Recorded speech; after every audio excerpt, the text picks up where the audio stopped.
Hello my friends, welcome back to the channel. Welcome to today's video where it is that time of the month again where I'm going to be talking to you guys about my May and June reading wrap up. Now, just to kind of preface a little bit of this, I believe the collective books that I read like these last 2 months was a total of 9 books specifically, all kind of scattered out throughout the month and such. You guys know I've been kind of in a little bit of like a not really I would say reading slump, but just not wanting to pick up a book because I do want to read. It's just some books are not really like capturing my attention and are not really kind of like having my time, if that makes any sense. I don't know if that makes any sense whatsoever. But basically I'm going to be going through my May, June TBR, all of the books I read in May, all the DNFs that I did as well too throughout the different months. And yeah, let's get started first with the month of May. So for my May TBR, I only managed reading 2 books on my TBR. One of them was a DNF as well too. Specifically, the ones I was not able to get to were Sounds Like Love, The Berry Pickers, and Broken Country. I read Razorblade Tears and Funny Story, but I did not get to Remarkably Bright Creatures. Specifically, I DNF'd that, and I'll talk a little bit about like why I DNF'd that one in the first place. And for genre breakdown in May, I read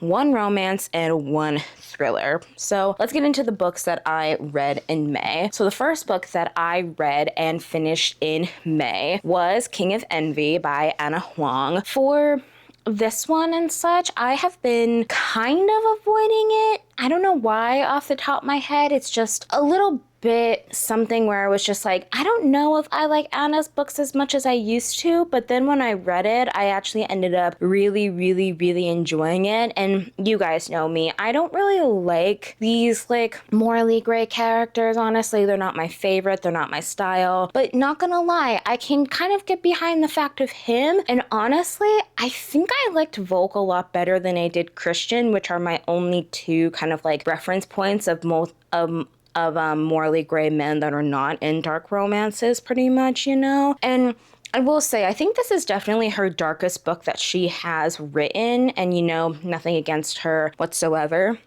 But I ended up giving this a 4.25 when I first read it. And I think I would still keep it at that range and such because I kind of have a tier list of how I do Anna's books and how I feel about her books and just kind of like where I'm kind of like sitting at with them or whatever, you know. But if you guys don't know what this book is about, it's about Volk and Ayana. And basically Volk, he's very notorious for not wanting to be around humans. He doesn't really like human interaction. But then something from his past kind of starts coming up related to Ayana. And specifically, there's this thing that he used to be a part of that he got out of, and now the group kind of wants a little bit of revenge on him, and comes in Ayana into the picture. Ayana is basically getting married to Volk's best friend, Jordan, but what people don't know is that it's just a pure business arrangement, specifically so that Ayana can get out of her abusive contract with her agency because she's a very big supermodel and she loves doing that stuff. But when she signed her stuff, she kind of like didn't really understand what she was signing, and she was just basically kind of getting abused by her agency. So Ayana and Volk kind of start making eyes at each other. They kind of are like just like attracted to each other, you know. And then with Volk's past coming in, it's also kind of threatening what's going on with Ayana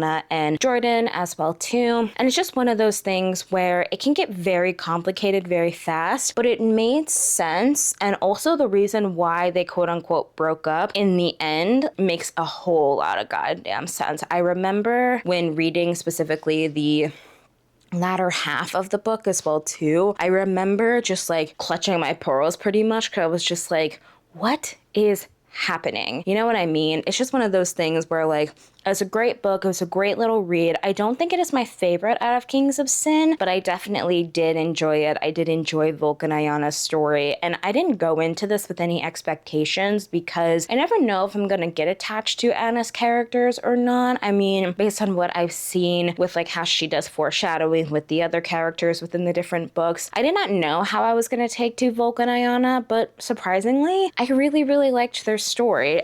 This was the first book that I finished in May. The next book that I finished and read in May was one that was just a little bit on the, how do you say, disappointing side of things. And that is Razorblade Tears by S.A. Cosby. Now, the reason why this was so disappointing to me is that I thought I was gonna enjoy it a lot more than I did and get a lot more of an emotional connection to the characters and the storyline, but I didn't. And if you guys don't know what this book is about, it basically follows these two men. Specifically, one of them is Ike. He has just gotten word from the police that his son Isaiah and his husband Derek were murdered. So he gets that news, and Ike didn't really have a good relationship with his son because of his sexuality, you know? And then when at the funeral specifically, Ike meets Buddy Lee, who was Derek's dad, and they kind of go on a quest for revenge to kind of figure out what happened to their sons and why their sons died in the first place, you know? And it was one of those things where the premise sounded intriguing. It sounded very, very good, but I just felt so sad and so just like blah when I was reading this. And I know that's what this book is supposed to like give pretty much, you know, it's supposed to make you feel those emotions. But with me, I did not really care about the outcome of the book. I didn't care really too much about the characters. I found myself just like, okay, I guess we are just kind of like doing this, you know? And in the end, I did end up giving this a 3-star, and thinking on it, I think I probably would lower it down to maybe like a 2.5 or something, but at this point, I'm like not really sure, to be honest with you. I'm not sure exactly which one of the ratings I'm like personally feeling at this point, but you know what? It is a-okay, you know? I just was so disappointed in this book, and I'm very, very sad that it had to come down to this as well too, because I've been seeing so many people loving S.A. Cosby's works, and specifically this one, that I was like, okay, I think I'll like this too. And then when I read it, it was just very underwhelming. I did not like a lot of the language in this, but it makes sense as to what they were talking about and where it was at within the book, like set within location pretty much. But overall, I just did not like this book, which completely sucks, you know? But this was the second book and the last book that I read in May. Like I said, I only read like 2 books in May. So because like May was just a very kind of like rough, quote unquote, month, I would say. I just did not really want to read that many books, honestly, in May. I didn't finish a lot of them either, to be honest with you. And then, like I said, I had one DNF in May, and that was Remarkably Bright Creatures by Shelby Von Pelt. I believe that was her debut novel. It became really, really popular in like 2023, 2024. I think it actually came out in 2024. The movie actually recently came out this year in May, and I was trying to read that for a reading and watching vlog, but it just did not really grip my attention, and I just was not in the mood to read it. I only made it about like 28% into it. I don't have the physical copy with me, mostly because my mom has it on her bookshelf. I may come back to it eventually, but at this point, I am not planning on coming back to it, because it's just one of those things where like I just don't feel like good about that book recently. It just is one of those things where I'm like, I don't know if I'm gonna come back to it. I might just watch the movie instead. We shall see how it goes. And if I'm moved by the movie, then maybe I will go back to the book. But yeah, those are all of the things that I read in May. Now let's go on to June. So for my June TBR, I read one book, DNF'd one, and then didn't get to the other 4 on the list. So pretty much or technically I kind of did get to one as well too, but I just did not finish it in the month of June. So the one book that I finished on my June TBR was Recursion. I DNF'd Into the Blue, and I'll talk about that a little bit later. And then the other ones that I did not finish in June was The Teller of Small Fortunes, Tourist Season, King of Gluttony, and When in Rome. So for the June reads, I forgot to do an initial genre breakdown in my notes, but from what I'm looking at here, I have 3 romances, 2 thrillers, 1 sci-fi, and then 1 memoir and such. And a couple of them I don't have in the physical form, but you know, that's a-okay, honestly. So first, let's go through the first book that I finished in June, which was also technically on my May TBR, and that was Funny Story by Miss Emily Henry herself. I really enjoyed this book. I meant to read this probably maybe a year ago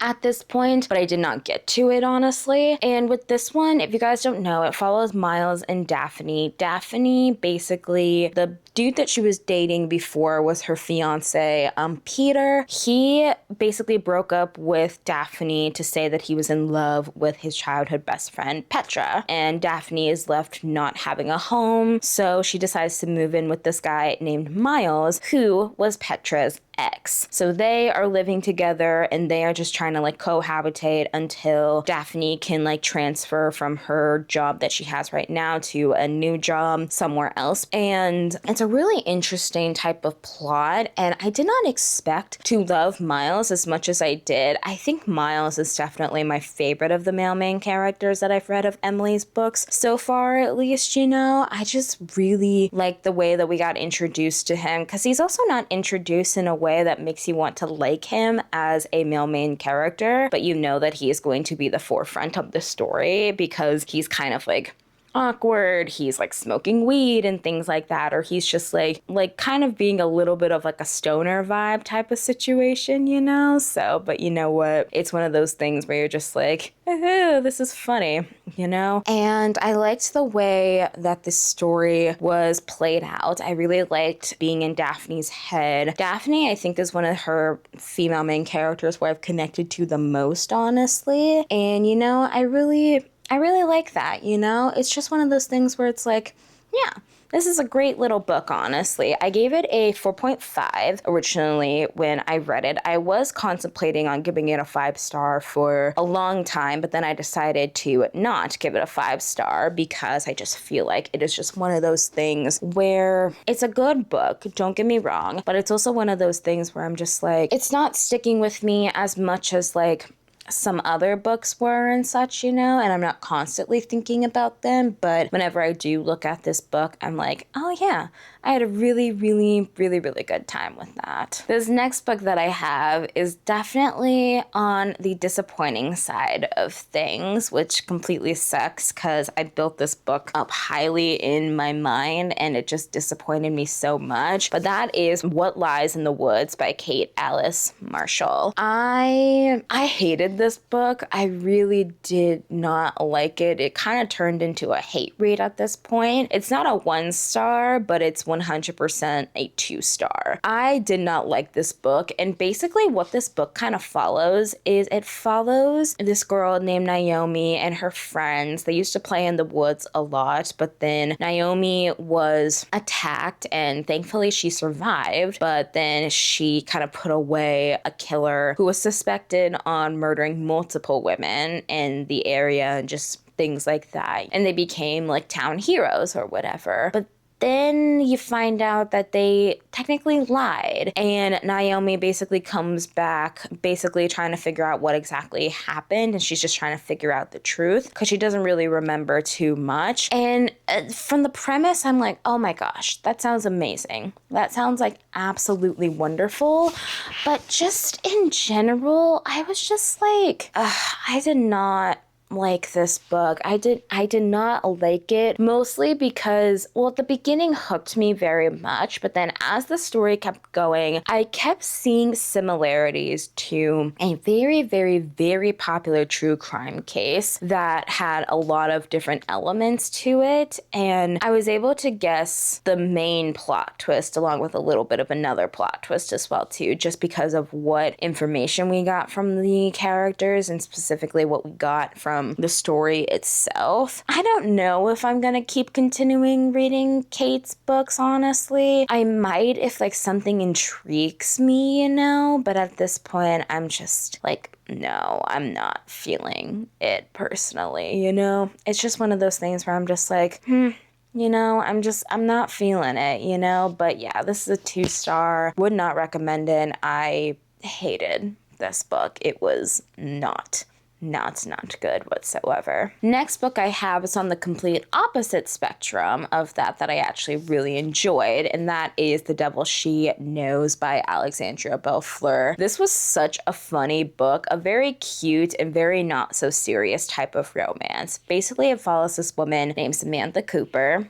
Shout out to all the Samanthas out there, including myself. But basically, she's just having a really, really bad day from hell. And she kind of is just like trying to figure out how she can win her now ex-girlfriend back. And here comes this woman named Daphne. She's dressed in pink. And then Sam basically finds out that Daphne is a demon. So Daphne basically offers Samantha or Sam a contract to use these 6 wishes to try and get her ex-girlfriend back, pretty much, you know? And you just kind of follow from there. It's funny, it's witty. At points you're just kind of like, what is happening? It's a cute little like low stakes type of romance vibe. The only thing about this book is that I thought the romance was just a little bit on the fast side of things. I still enjoyed it. I gave it a 4-star. I think it is pretty good, and I really did kind of like enjoy the story, and I really did enjoy kind of like their dynamic. Like Daphne specifically, she is so funny. I think she's one of my favorite like female main characters that I have read in a really, really, really long time. I love her so much. She's great. It's just overall just a great time reading this, you know? I think I would recommend this, but just know that it's not going to take itself too seriously, and just know that for sure, to be honest with you. But yeah, 4 stars. Really, really enjoyed it. I think I'm definitely going to continue reading Alexandria Bellefleur's stuff because, you know, it's great. I love it personally, you know? It's great. Next one is also another romance that I read in the same vlog that I did with The Devil She Knows as well. And that is If We Were a Movie by Zakiya and Jamal. This was so cute. It is a young adult romance following this girl named Rochelle. She is basically trying her best to get as many accolades on her college application as much as she possibly can. But the only thing that she's really missing is the fact that she needs a job. So when she takes a job over at this place called, I believe it's Horizon Movie Theaters. Let me check.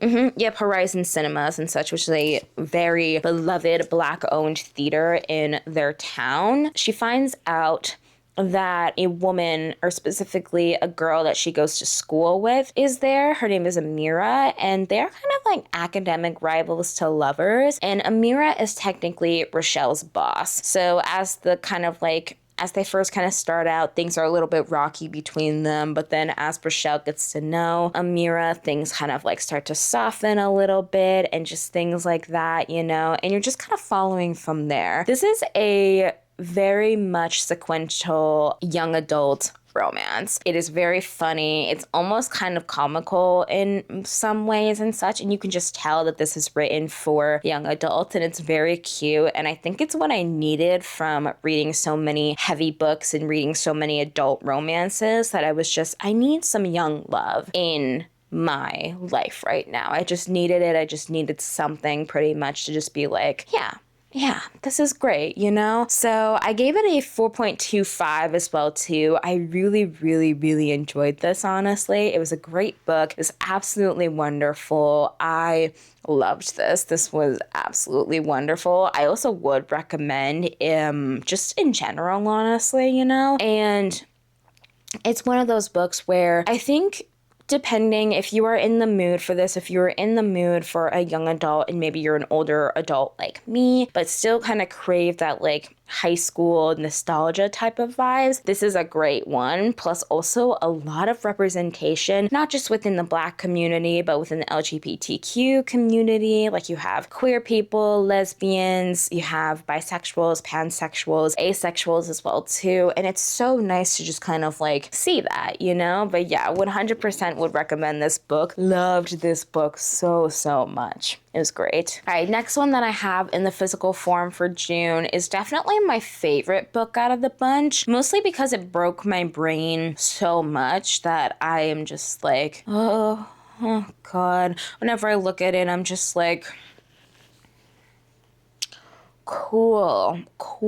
Okay, we're doing this then. But that is Recursion by Blake Crouch. I ended up really loving this book, but it's not a 5-star. And if you guys have watched the vlog that this book was featured in, you guys would know that it is not a 5-star for me personally. Throughout the majority of the book, I would say maybe up until like the 70% mark, or like when specifically we got to book 5 within the book, in my opinion, I loved it. I ended up loving it so much. It was 5 stars. The way that like Blake is able to write these complex things but make it fairly easy for you to understand was so just amazing and wonderful. But then when I got to book 5, there was an unexpected romance that kind of caught me off guard, and I was like, what is this? Like, what the hell is this, you know? And I realized I didn't tell you what this book was about, but basically it follows this New York City detective named Barry Sutton. He's basically on the mission to discover pretty much what exactly is happening with this random disease / epidemic where people are getting false memories of a life that they once lived, pretty much. And they're getting these false memories of just like,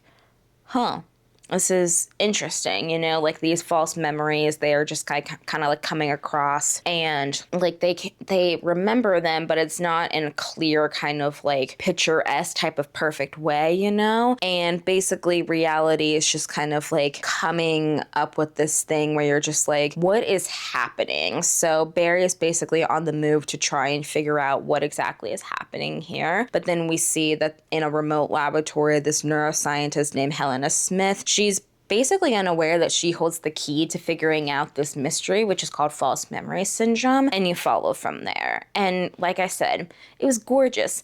Absolutely fabulous. It was just a random romance plot that got me to where instead of a 5-star, it is a 4.75. And you know me, I really don't like putting those little things on there, especially if it's like, just give it a 5-star. But with this one, I couldn't do it. I could not do it. It's labeled on Goodreads as a 5-star, but it is not a 5-star, in my opinion. It's one of those things where you're just like, it was great, but then something very, very tiny just kind of messed it up, and you're just like, really? Like, what the hell, you know? But overall, I did enjoy this. This was my first sci-fi. I really did enjoy this story, and it was a great little thing as well, too. But also, I'm just like, what was with the random romance? What was just with the randomness of just whatever? Pretty much, you know? But yeah, I would recommend this if you guys are wanting to get into sci-fi and don't know where to start. This is really simple, really easy, but you do have to pay attention at the beginning when they're explaining what exactly is going on with false memory syndrome and what else is going on in the plot. Otherwise, you're going to be completely lost. And thankfully, I paid attention and such, though I will say another thing that kind of aggravated me with this book was the last fucking line. I get why it was there, but also Blake Crouch and I are more than likely gonna have some words with each other. Oh my god, why do I always get so tired?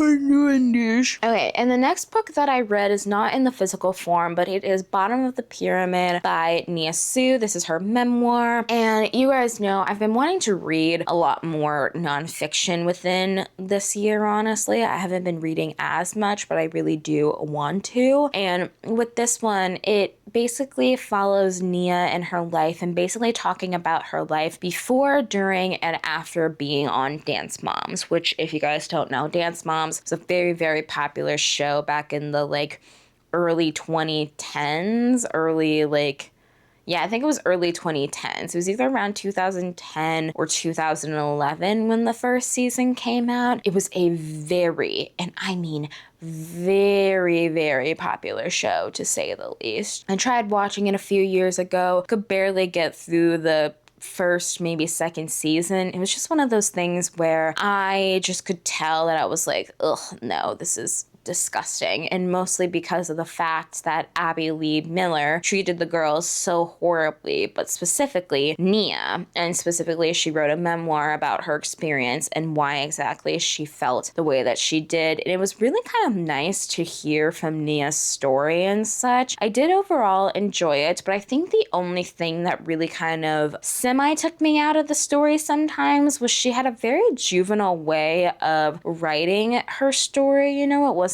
as quote unquote profound. It was very simple in language, which, is probably what she wanted. But I would have liked a little bit more of a reflective aspect on what exactly was going on in her life at the time, and I did overall enjoy it. I'm not going to rate it because you guys know I don't rate nonfiction. It seems weird to rate someone's experiences and life story. It's just one of those things where I just personally don't do a lot of the time, So that's it on Bottom of the Pyramid. And then the last one that I read in June was actually a little novella, which was called The Ex-Wives Club by Sally Hepworth. Now, I read Darling Girls by her in 2024 and really, really liked it. That one is a 5-star, and I think I want to reread it someday as well, too, to figure out if it truly is a 5-star or if I'm just tripping on something, you know what I mean?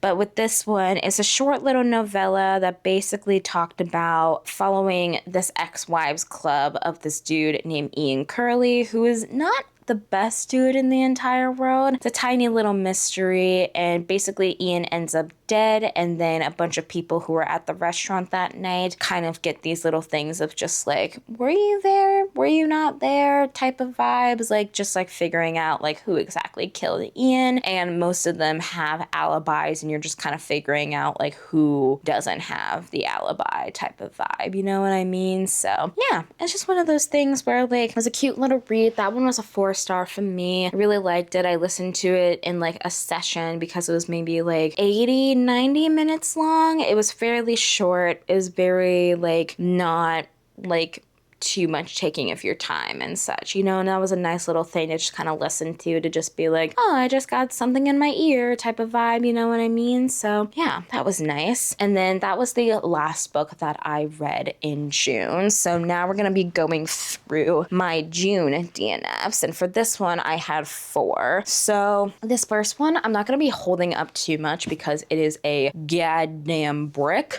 but that is 11/22/63 by Stephen King. You guys know that I tried to read this in the majority of April, and I decided to finally DNF it in June because I found myself not wanting to pick up the audiobook. I was just I could pick up something else. Let's go read another book type of vibe, I stopped at the 47% mark, so almost 50% into it, but I just knew that it just was not my time to read it, pretty much. Oh, I just heard something. It was not my time to read it, and I just knew that I needed to just give it a little bit of space to be able to just I don't know, to be honest with you, just something along the lines of just where I just knew that I wasn't going to be able to enjoy it as much as I did, and I just kind of lost interest slowly. I was do I care about this? Kind of, but also not really, because I really did end up kind of enjoying it, but it was one of those things where I'm just like, I don't know, you know? I do still have a bookmark in there, so I do want to pick it up again. I might pick it up a little bit later this year, but right now this is kind of a soft DNF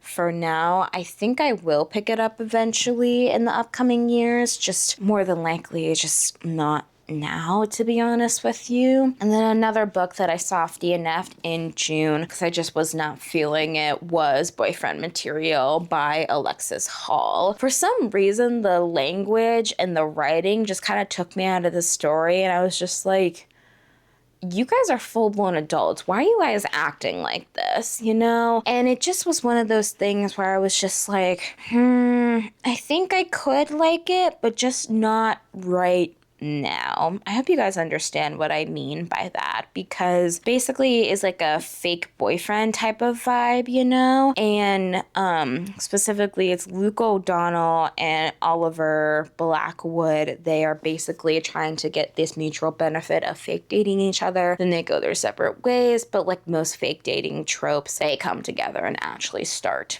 dating. So I DNF'd that, honestly. I will pick it up eventually, just not right now, personally.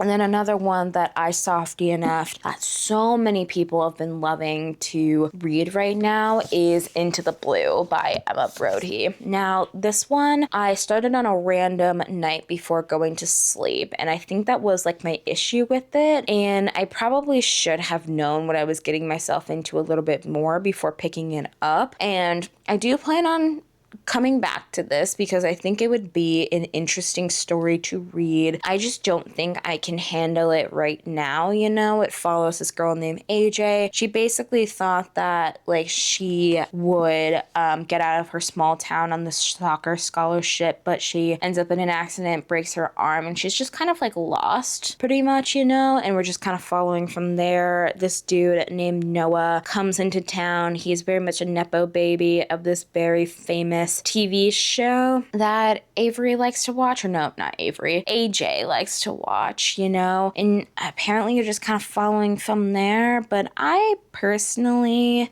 didn't get it, but, you know, I am gonna continue on with this maybe later this year too, but like I said, I think it just kind of depends on just like what I am feeling as well too. Now this one that I have, it's the last one, is going to be an official DNF because I just did not end up liking it. Don't really care to really continue on. I even looked up the ending just to see what exactly happened, and that is Ward D by Frida McFadden. Now this was one of the books where I was like, oh, this sounds kind of interesting. It basically follows this woman named Amy. She is in a locked mental health unit in her hospital and such, and she does not want to be there, you know? She has a couple connections with one of the patients that is in Ward D, and strange things keep kind of happening during the night, and it's just kind of following from there. But I DNF'd it at 61%, and I will not be reading the rest of this book. I just have no rhyme or reason to, and I just know that I'm just not going to enjoy it to the best of its ability. I'm not just going to enjoy it in the first place, pretty much, you know? So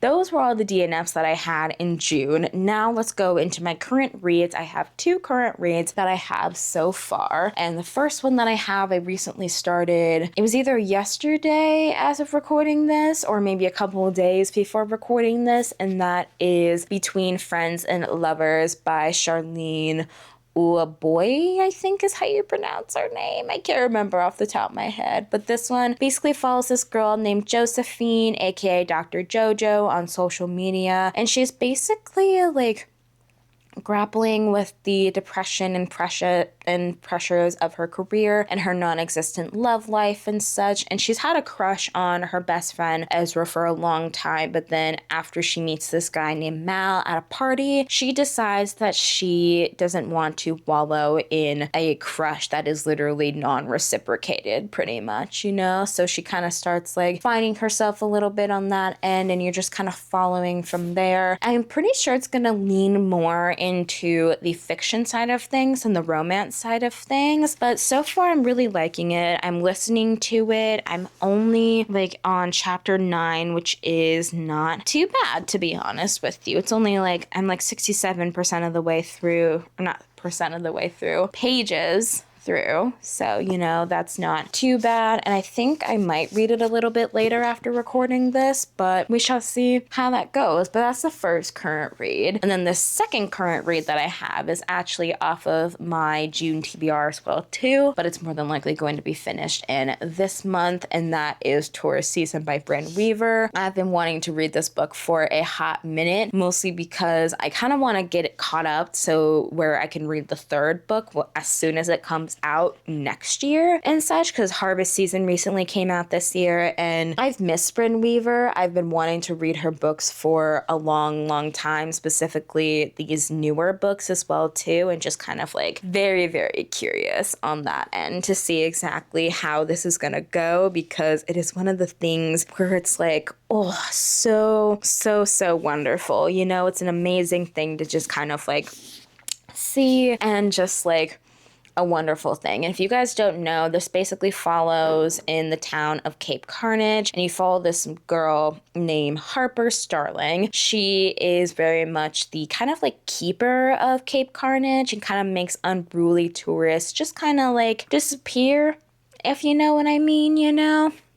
But then this one dude named Nolan, he rolls up into town one day and he's got revenge, specifically revenge to kill Harper, who basically kind of quote unquote ruined his life in a way, you know? And then they get thrown into a situation where there is this true crime sloth, or sleuth specifically, who is trying to uncover a secret of a long lost serial killer that used to be in the town of Cape Carnage. So they strike up an unlikely truce, and as I'm guessing you get further in, they're kind of like tested with their things of just being like, I should be not really liking you very much, but I am, you know, type of vibes. And I don't know really too much, to be honest with you, but I think it is just one of those things where I'm going to have so much fun with this. I love Bryn Weaver's books. I love reading them in the summertime as well too. And I don't know how far I'm in, honestly. I'm on page 113, I think, out of 400. So that's not too bad in my opinion, you know. I think I've made it like 20-ish%, I would say, maybe about 20%. But yeah, I am so excited to keep reading on with this. And yeah, those are my current reads that I have. And now it is the end of the video. So thank you guys again so much for watching. If you did enjoy it, please make sure to like and comment down below. If you don't know what to comment down below, tell me how many books you guys read in May or June, or both months, honestly. If you liked me, please make sure to subscribe and turn on post notifications. The upload schedule is every Monday, Wednesday, and Friday. Everything related to what is being uploaded on each day is in the description down below as well too. If you want to follow me somewhere else on the internet, you can follow my Fable, TikTok, Instagram, Goodreads, and even my bookshop.org stuff. And if you want to like check out any of the books that were featured in today's video, they're going to be links in the description down below to where you can get them through bookshop.org, and you can support a local indie bookstore by just like buying from them while also using my code as well too to buy these books and support these independent bookstores. So yeah, again, thank you guys for watching. I really hope you did enjoy it, and I truly hope you guys have an amazing day, week, month, and year. See you later, friends.